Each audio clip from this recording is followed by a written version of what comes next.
नमस्कार। जगत nature channel में आप सबका हार्दिक अभिनंदन है।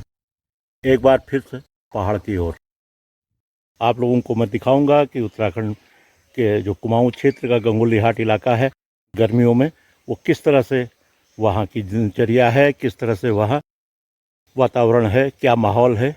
आइए चलते हैं उत्तराखंड की ओर। इससे पहले कि मैं उत्तराखंड की यात्रा में आपको ले चलूं, मैं आपको गंगोली हाट की कुछ छोटे छोटे ग्लिम्सेस दिखा देता हूं, यानी कि वहाँ की खूबसूरती को आपको दिखा देता हूं, ताकि आप भी समझेंगे कि मेरा डेस्टिनेशन क्या है और मैं कहाँ जा रहा हूं।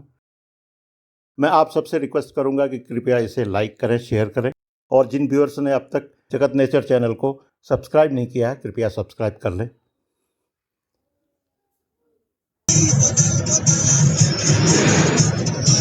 हम लोग काठगोदाम से आगे बढ़ चुके हैं। ये लेफ्ट हैंड वाली सड़क नैनीताल और भवाली के लिए शॉर्टकट चली जाती है। राइट हैंड वाली सड़क में हम लोग आगे बढ़े हैं, यानी कि ये भीमताल वाली सड़क है। HMT फैक्ट्री एक पुरानी हुआ करती थी, अब वो बंद हो चुकी है। उसके खंडहर, उसके भग्नावशेष शेष हैं। हम आगे बढ़ रहे हैं। हम लोग ऐसी जगह पर आके रुक गए हैं जहाँ से हल्द्वानी और काठगोदाम बहुत खूबसूरत दिखाई देता है। ये व्यू पॉइंट है। और देखिए, अभी जो भी कैमरा हमारा पकड़ रहा है, इसको आप देख करके इसका अंदाज लगाइए। और जब रात में इस पॉइंट से देखते हैं तो काठगोदाम और हल्द्वानी जो ट्विन सिटी है, बड़ी खूबसूरत दिखाई देती है। यहाँ पर हम लोगों ने सुबह सुबह चाय पी। 7:30 पौने 8 बजे का टाइम हो रहा है। और यहाँ पर 2-3 रेस्टोरेंट हैं जिनमें आप अपना ब्रेकफास्ट कर सकते हैं।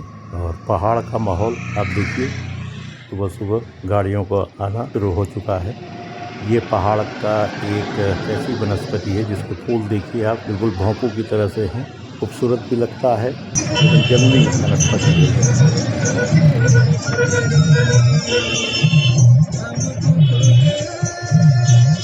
हम लोगों ने भीमताल और भवाली पार कर ली है। भवाली से कुछ फल खरीदने का मन था, लेकिन चालक महोदय ने बताया कि आगे अच्छी दुकान है। देखिए, इस दुकान में आपको छोटे छोटे पौधे भी मिल जाएंगे। आपको यहाँ के गमले में ये फूल और इनके पौधे हैं। सब्जियों के पौधे भी होते हैं लोकल। आप लौटते समय इनको ले जा सकते हैं। यहाँ पर आड़ू, खुमानी, पुलम, ये जो यहाँ के मौसमी फल हैं, बिक रहे हैं। और अल्पोखर भी है, जिसको थोड़ा सा बच के खाना होता है। वो पुलम का ही एक स्वरूप है। और लोकल फल यहाँ के ज़रूर चखना चाहिए।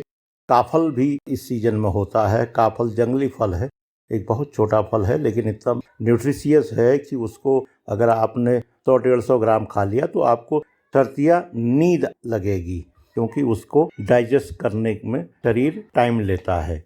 अब हम लोग आगे बढ़ चुके हैं। आगे हमको कैंची धाम मिलेगा, यानी कि नीम करौरी बाबा का आश्रम मिलेगा। नीम करौरी बाबा के दर्शन करने के लिए टीवी आर्टिस्ट भारती सिंह और उनके पति हर्ष भी आए हैं। सौरभ जोशी अपने साथ उनको लेके आए हैं। सौरभ जोशी को तो आप जानते ही हैं, वो बहुत बड़े ब्लॉगर हैं, डेली ब्लॉगिंग करते हैं और यहीं हल्द्वानी में रहते हैं। 15 अप्रैल को कैंची धाम का स्थापना दिवस था। स्थापना दिवस के दरमियान यहाँ पर जाम की स्थिति रहती थी। इतने लोग आ चुके थे। स्थानीय लोग जो आते जाते हैं या टैक्सी वाले हैं, उनको अल्टरनेटिव रास्ता अपनाना पड़ा था। अभी भी देखिए, सुबह का समय है, 8:30 पौने 9 बज रहा है और भीड़ कितनी है। ये मेरे बाईं तरफ कैंची धाम का मंदिर है, बाबा नीम करौरी का। इसकी बड़ी प्रसिद्धि है, इसका काफ़ी महात्म्य है। यहाँ पर पहले बहुत कम दुकानें हुआ करती थी, अब ठीक ठाक दुकानें हो चुकी हैं। यहाँ पर रहने की भी सुविधा है। अब हम कैंची धाम से आगे बढ़ते हुए गर्म पानी और खैरना की ओर जा रहे हैं।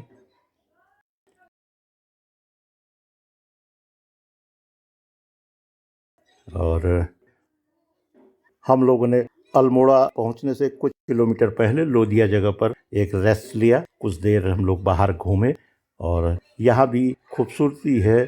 हालांकि अभी हम लोगों को हिमालय पर्वत के दर्शन नहीं हो पाए हैं। मैंने चालक महोदय से बात करने की कोशिश की, वो तो मुस्कुरा दिए उनको बात करने में थोड़ा सा झिझक जैसी लगी।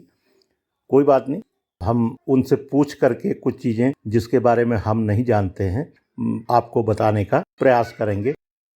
लोदिया में भी काफ़ी बसाहट हो गई है। 15-20 साल पहले तक यहाँ पर इतनी बसाहट नहीं थी। यहाँ से एक सीधी सड़क जो है वो अल्मोड़ा मार्केट के लिए जाती है, जो 8 बजे के बाद से बाहरी गाड़ियों के लिए बैन हो जाती है। केवल उसमें निजी गाड़ियाँ ही जा सकती हैं और टैक्सी वगैरह नहीं जाती।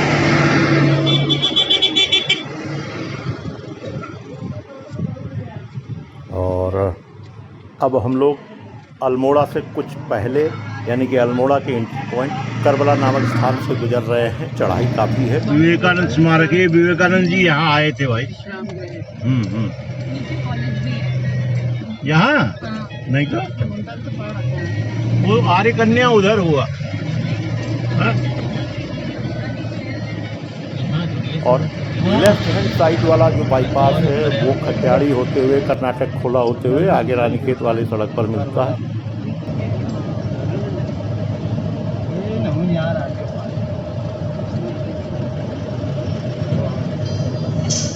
जबकि जो ये राइट हैंड वाली सड़क है ये धारानौला होते हुए सीधे नारायण तिवारी दीवाल में जाएगी। पहले ये भी बाईपास था, लेकिन इसमें काफ़ी दुकानें खुल चुकी हैं, इसके नीचे ऊपर मकान बन चुके हैं, तो काफ़ी पॉपुलेटेड एरिया ये हो चुका है। डेंस पॉपुलेटेड ये कहें। कई बार जाम की स्थिति भी हो जाती है। आज जाम न लगे, अच्छी बात रहेगी। ये सामने आप जो देख रहे हैं पंडित उदय शंकर एकेडमी है, म्यूजिक एकेडमी। आपने पंडित रविशंकर जी का नाम सुना होगा, सितार वादक। उनके बड़े भाई थे पंडित उदय शंकर। उन्होंने 1920-25 के आसपास अल्मोड़ा में एक संगीत एकेडमी खोली थी। इसलिए संगीत का जो माहौल है, सांस्कृतिक माहौल है अल्मोड़ा का, वो बहुत आगे है अन्य शहरों के मुकाबले। इसीलिए अल्मोड़ा को उत्तराखंड की सांस्कृतिक राजधानी भी कहा जाता है। अब हम लोग धीरे धीरे नारायण तिवारी दीवाल से चिड़ियाघर देखते हुए आगे बढ़ रहे हैं।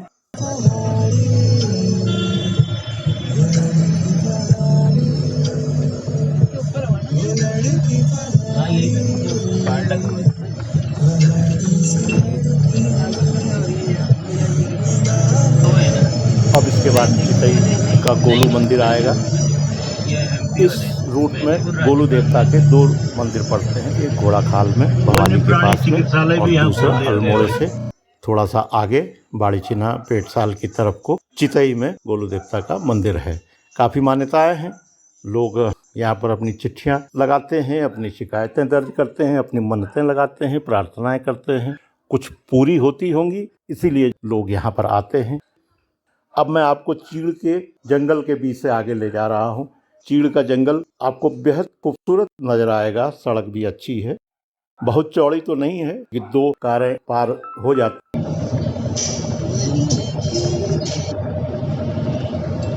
चितई के मंदिर से पहले हम लोग हैं और ये बड़ा खूबसूरत क्षेत्र है, बड़ा खूबसूरत इलाका है। पाइन यानी कि पाइन आप जानते ही हैं, चीड़ है। चीड़ यूं तो कहते हैं कि ये पर्यावरण के लिए नुकसानदेह है, लेकिन इसके कई व्यावसायिक उपयोग हैं। ये बहुत जल्दी तैयार हो जाने वाली इमारती लकड़ी है, मजबूत लकड़ी है। अगर ये पुष्ट होती है 20-25 साल 30 साल पुरानी अगर चीड़ के पेड़ हैं, तो वो मकान में या फर्नीचर बनाने के लिए इसकी लकड़ी बहुत काम आती है। और जहाँ बर्फ़ पड़ती उस इलाके में होते हैं, तो इनके पत्ते जो है उसी तरह से तैयार होते हैं कि इनमें बर्फ़ न टिक सके। चीड़ यानी कि पाइन, इसकी महिमा बहुत लिखी गई है और ये विदेशी मूल का पौधा है या विदेशी मूल का पेड़ है। ये वनस्पति भारत में नहीं हुआ करती थी, कहते हैं अंग्रेज अपने साथ इसको लेके आए थे। और इसके सीधे स्ट्रेट खड़े पेड़ होते हैं, उनके बीच से गुजरना एक अलग सा अनुभव होता है। और आप भी देखेंगे, समझेंगे जब जब आपको इस सड़क में इस तरह के चीड़ के पेड़ नज़र आएंगे, तो आपको महसूस होगा कि चीड़ के पेड़ उसके बीच से गुजरना, वाहन चलाना एक अच्छा सुखद अनुभव होता है। हालांकि इसकी छाया बहुत ज़्यादा नहीं होती है। जहाँ बहुत ज़्यादा घने हैं वहाँ पर ज़रूर छाया होती है, लेकिन ये अगर स्कैटर्ड है, छितरे हुए हैं, तो जैसे पीपल के पेड़ की, जैसे बरगद के पेड़ की, अशोक के पेड़ की, इनकी छाया खूब होती है, लेकिन चीड़ में उतनी छाया नहीं होती। इसके मुकाबले अभी देवदार के पेड़ में ज़्यादा छाया होती है। देवदार का जो पेड़ है, यानी कि वो जो भगवान का पेड़ है, देवता का, ये देखिए हम लोग देवदार के बीच से गुजर रहे हैं, कहीं कहीं पर देवदार के पेड़ भी नजर आएंगे। मैं इस बात कर रहा था, मेरे टैक्सी ड्राइवर ने भी बताया और अन्य स्थानीय लोग भी बता रहे हैं कि इस बार कुमाऊं की तरफ को टूरिस्ट ज़्यादा आ रहा है पिछले वर्षों के मुकाबले। यहाँ के तीर्थ स्थल हों, यहाँ के पर्यटन स्थल हों, इनमें इस बार भीड़ ज़्यादा है। छोटे छोटे जो गुफाएं हैं जिनका बहुत ज़्यादा नाम नहीं था, वहाँ भी लोग पहुँच रहे हैं। इसका मतलब ये है कि लोग अब नए डेस्टिनेशन को एक्सप्लोर करना चाहते हैं। बार बार वो नैनीताल, शिमला और मसूरी, इसके अलावा हिमाचल के काफ़ी इलाके हैं, जम्मू कश्मीर है, वैष्णो देवी है, यहाँ से थोड़ा सा अलग हटके वो अब नए जगहों पर जाना चाहते हैं। चार धाम यात्रा में काफ़ी जाम भी लगता है और जो लोग कई बार वहाँ जा चुके हैं वो भी अब नए मंदिरों की तलाश में उत्तराखंड के कुमाऊं मंडल की ओर आ रहे हैं।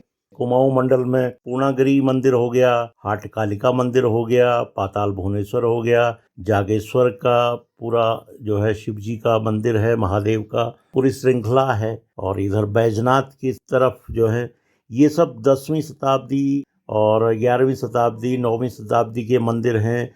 जैसे कोणार्क के मंदिर की जो संरचना है उसी तरह से यहाँ भी मंदिर बने हैं। और हाई अल्टीट्यूड की तरफ जाएं तो इधर मुनस्यारी, पिथौरागढ़ का इलाका, चंडाक और चौकोड़ी और इधर कौसानी तो है ही है। ये डेस्टिनेशंस जो हैं एक्सप्लोर्ड तो हैं पहले से, लेकिन ये पॉपुलर कम हैं क्योंकि पहले यहाँ आने के लिए काफ़ी लंबा सफ़र तय करना होता था।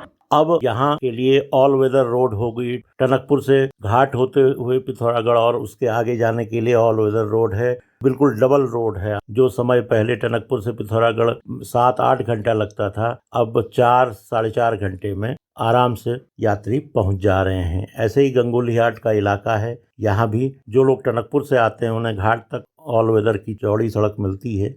और इधर अगर वो अल्मोड़ा की तरफ से आते हैं तो कैंची धाम और अल्मोड़ा में जाम की स्थिति होती है, इसीलिए वो शहर फाटक की तरफ से इधर दनिया के रास्ते से आना पसंद कर रहे हैं। बहरहाल ये सुखद बात है कि जिस तरह से गढ़वाल में 4 धाम यात्रा का काफ़ी इंतज़ार होता था, उसी तरह से अब कुमाऊं मंडल के होस्ट के लिए, यानी कि यहाँ के होटलियर्स, यहाँ के टैक्सी ड्राइवर्स और यहाँ के दुकानदार, इन सबको यात्रियों का और तीर्थाटन के लिए आने वाले भक्तों का इंतजार रहा करेगा। एक ये सुखद बात इस बार देखने को मिल रही है। इसके लिए कुमाऊं के लोगों को, कुमाऊं का जो तंत्र है यानी कि उत्तराखंड का जो प्रशासन है, उसको तैयार रहना चाहिए। टूरिस्ट सुनसान जगहों में आकर के, गर्मी का सीजन है, अपना जो ये टूर है उसको सुखद बनाना चाहते हैं। तो इसके लिए कुमाऊं के जो सभी निवासी हैं, कुमाऊं के जो बिजनेसमैन हैं, होटलियर्स हैं, रेस्टोरेंट वाले हैं, उनको अपना स्वभाव, अपनी हॉस्पिटलिटी का जो एक अंदाज है उसको थोड़ा सा बेहतर बनाना होगा। इसके लिए सरकार अगर चाहे तो कुछ ट्रेनिंग प्रोग्राम भी चला सकती है। अब आज का वीडियो अब यहीं पर हमें रोकना होगा। इसके आगे की यात्रा मैं अगले वीडियो में आपको दिखाऊंगा। और अगर ये मेरा प्रयास आपको अच्छा लग रहा हो तो कृपया इसे लाइक करें, शेयर करें। एक बार फिर से उन व्यूअर्स से मैं रिक्वेस्ट करूंगा जिन्होंने जगत नेचर चैनल को अब तक सब्सक्राइब नहीं किया है, कृपया सब्सक्राइब कर लें। और इन्हीं शब्दों के साथ बाय बाय, धन्यवाद।